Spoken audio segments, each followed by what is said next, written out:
We are going to now look at some seam finishes. The seam finishes are applied to the constructed seam to prevent the fabric from raveling or coming apart.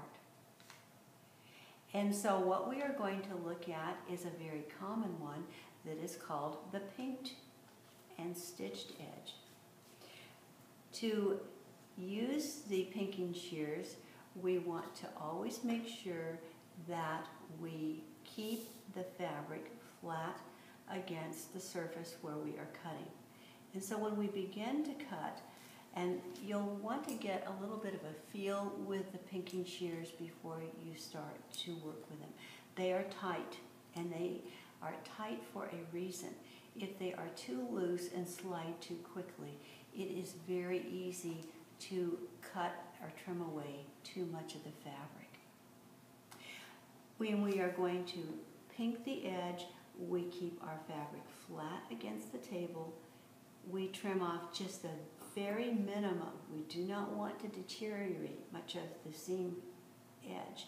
We want to leave as much of the 5/8 of an inch as we possibly can. And so we keep our fabric flat against the table and we trim off the edge just a little bit.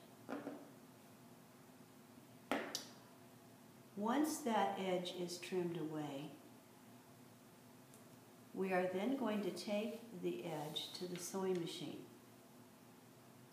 And we are going to put the presser foot against the pinked edge,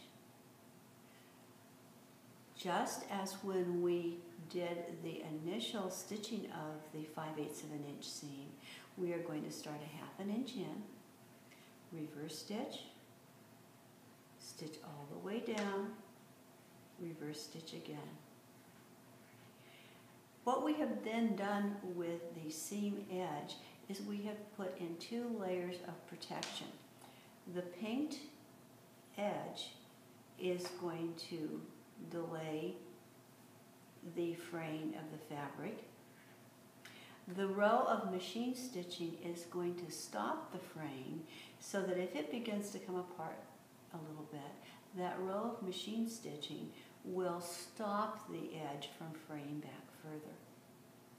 One of the things that this particular mounted sample has is the serging all the way around the edge, and that was done simply to show you another way of actually finishing an edge.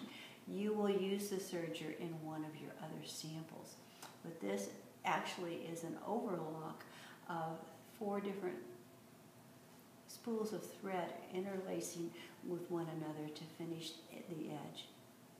Your sample does not require the serged edge. This is simply another suggestion for you. It is not a part of the assignment.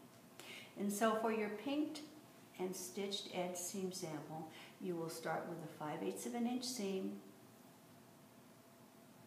press the seam open, pink the edge, stitch the edge, and then you are finished with that particular sample.